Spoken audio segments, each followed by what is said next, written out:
Hi, this is Koshik Ranchod from the Ranchod Law Group. Welcome to our weekly immigration show. Today I'm going to be talking about a really interesting topic, and that is what's the difference between a social media post in terms of the law versus a regulation versus a statute versus a memo, because it can get really confusing. And if you're not an attorney, you might be wondering, well, okay, he just tweeted that. Is that law? So let's shed that light on that. But before that, smash that like button because it helps make sure that people like you get to watch these videos more often because it affects that YouTube algorithm. And comment below. Okay, what is the difference between a statute, regulation, social media post, memo? Well, let's start off with what is a statute. Statutes are laws passed by the legislature, usually by Congress. Statutes are binding law that can create new rights or obligations. So let's look at this in the context of DACA. Why has DACA not gone into effect? Well, the reason is because it hasn't been passed by Congress. That's why you don't see DACA being implemented, because Congress hasn't been able to pass DACA.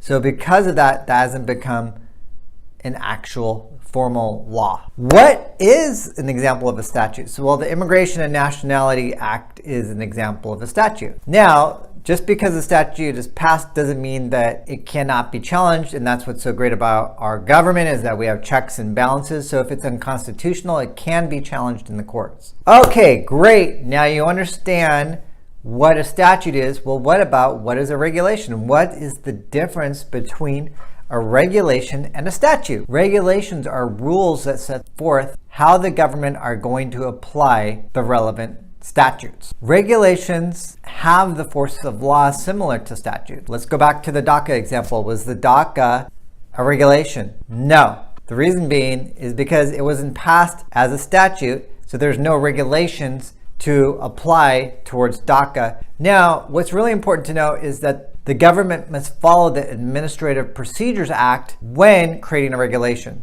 When a regulation is implemented, it is published in the Federal Register and given a section in the Code of Federal Regulations, otherwise known as the CFR. Now, let's get really nerdy and look at how it's divided up in the CFR. Well, every federal agency is given its own chapter. Really cool. Most immigration regulations are found in Chapter 8, dealing with the Department of Homeland Security, Chapter 20, Department of Labor, and 22, which is the Department of State. Now, another form of checks and balances are that the regulations can be challenged if they didn't follow the Administrative Procedures Act. Regulations can also be challenged if they go beyond the scope of the statute. This is also known as ultra vires, or if they're constitutional. So as attorneys, a lot of times we'll turn to the regulations to get into the nitty gritty of how the actual statute is going to be applied, because sometimes the statute is general, but if we want to go deeper, we look to the regulations. Okay, well then,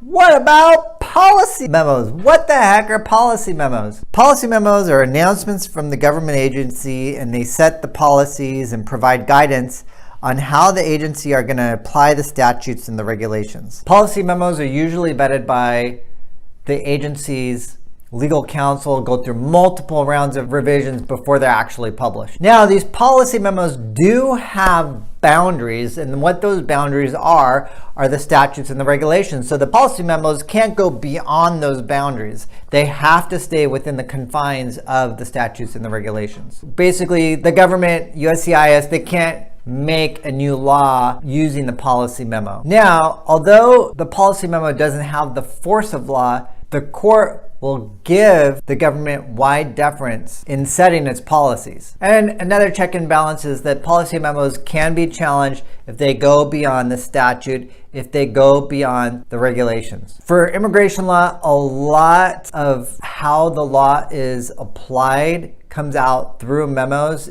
It gets into the nitty gritty, and these memos are coming out constantly. So it's really important to keep on top of the memos. These memos are giving the pulse, giving the current application of how the agency, USCIS, is going to apply the regulations, apply the statutes. So these memos are important, and they're coming out frequently. With immigration law, it's not like you just have one statute and that's it. It's these memos come out, so it's really important to stay on top of it. Now, what about social media? When I started practicing law, there was not all of these social media posts with the policy announcements and everything. And so, especially with the last administration, it seemed like every other day there was a Twitter post or whatnot that was influencing policy. And you might be wondering, well, okay, they just tweeted this. Does that actually change the law? Thank goodness, unlike statutes, unlike regulations, social media posts do not have the force of law. Think of what kind of chaos we would have if the president all of a sudden made a Twitter post and that was the force of law. That's why we don't have a dictatorship, because that's essentially what it would be if we were allowing social media posts to have the force of law. Now, different than policy memos, there is no apparent vetting process before social media posts are published. Government policies cannot go beyond the scope of the statutes, they can't go beyond the scope of the regulations, and they cannot make new laws or rights or obligations through these posts. Not only that, but policies announced through social media can be challenged in court if they go beyond the scope of the statutes, if they go beyond the scope of the regulations, or if they're unconstitutional. So let's see what an example of that would look like. Let's say if the president tomorrow said, we're not going to allow H-1B visas anymore. That would not go into and be in effect as law, because that's only a social media post. It does not have the effect of law. It has to go through Congress in order to change that law. So it's really important to know for your own sanity when you hear all of these social media posts what the context is, what the impact is. Law cannot be changed through social media posts. Just keep that in mind before you get overly concerned about, oh my gosh, is that going to become law? Because that social media tweet, we were seeing a lot of that previously in the prior administration, and a lot of those were being challenged as well. I hope this video serves you. Thank you for tuning in. Put your comments below, and I want to thank you for tuning in. Make sure you hit that notifications button so you can continue to get these videos. Share this video with your friends because they may want to know this information as well, but they may not be telling you because it's not like immigration is something that you want to go and share with the world if you need a visa or a green card. So I will see you next week. Thank you for being amazing, and bye for now.